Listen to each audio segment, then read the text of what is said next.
Nelson Mandela Bay Municipality has introduced stringent measures to encourage residents to continue to use water sparingly. They have done this in a form of a tariff C, which will be a fine for overusers of water. This as this municipality is working round the clock to try and avoid what they have termed dry July. This as the dam water levels in the Nelson Mandela Bay currently sit at just 12.9%, a dire situation and a severe drought situation in this metro so far. But right now, to tell us more about this, we'll speak to the Executive Mayor of the Nelson Mandela Bay, Mr. Nqaba Bhanga. A very good afternoon to you, sir.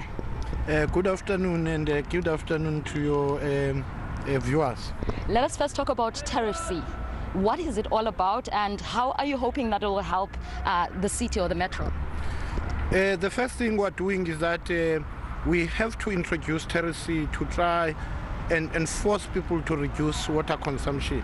We've identified close to 100 water abusers in the city that we're going to put this punitive measure.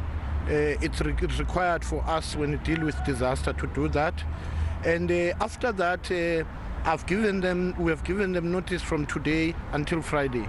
If they don't reduce, we're going to put also restrictors into their homes, where I'll be going to these areas and these homes to literally put the restrictors. We have to do something by reducing our water consumption from 300 megalitres to 250 megalitres, or there are areas that are going to go dry. KwaNobuhle is going to be the first, Warmer Heights and Shallow, it's going to be the second. Now, because these areas, they're taking water from Kocha dam, which is 4.12%, which we can't extract water anymore to these areas until we are able to commission in September the Nqonji dam and put a water reticulation in that part of the world in order for us to get water. We are running out of time. We can do this with our people and avoid the situation. It is for that reason that I've also written to the President to declare this area a disaster area through a legislation, in order for us to be able to get everything necessary from the provincial sphere of government, from the national sphere of government, to prioritize this community. I'm saying it now in order for people not to be jumping all over in July when there's a crisis and running here and doing all sort of other things. Let's do it together. Let's walk together this road as we're working with the people of Nelson Mandela. And I know that a lot of people have been shocked, or they have received the news of a tariff hike with so much shock, especially the underprivileged and the poor people. What does this directly translate to those who have got nothing? No, I mean, like, what does it mean for the poor people of the Nelson Mandela Bay if you are looking at, hikes in terms of now the water tariffs? Okay. Will it affect those who are disadvantaged? Water tariffs are not going to affect the poor, those in the assistance from the poor, as long as they stick into their 8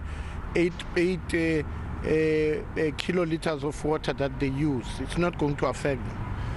And also, it's not going to affect people generally who are managing their water.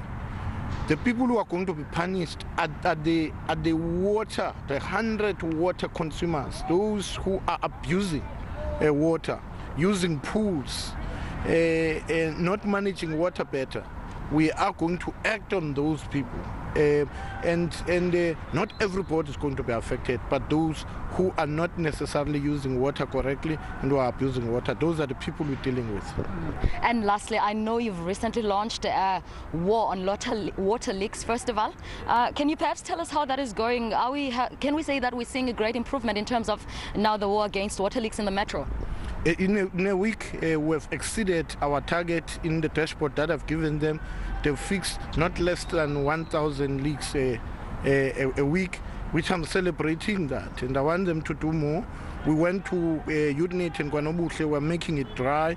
We went to the northern areas. They are going to go to many areas, the Ibai area and all those other areas.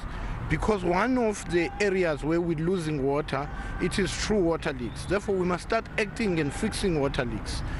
Our schools are a major ground for water leaks, and I appreciate the work that the business chamber and private businesses here, big businesses, who have adopted schools to fix these water leaks. I'll be launching it very soon. Therefore, we're fixing the water leaks in our schools where really we're losing a lot of water with the help of business. This is how, as a community, you fight together to make sure that you avoid a crisis. And we're doing this with everybody else. And we're leading this campaign together. Our people are beginning to understand that we do have a water crisis. This is nature. There's nothing I can do about it. I pray. But what I can do about it is leading it and putting up plans to avoid a crisis that won't be manageable. Therefore, that's what we need to do. We have to do it together. We have to hold hands. We have to march together to avoid a dry July. Thank you so much, Mayor. Well, that was the Executive Mayor of the Nelson Mandela Bay, Mr. Nqaba Bhanga, saying that they are at war with the drought and encouraging residents to continue using the water sparingly so that they will not be fined or not be affected by the fines that have recently been introduced, and asking for unity, you know, especially during these trying times. He says that they are well at war with the leaks and that they have recently fixed just above 1,000 leaks, and that they will continue to work so diligently to make sure that the day zero, or the dry July as they have termed it, is avoided. But right now, from myself and Nqonji and colleague Mcebisi, back to you in studio.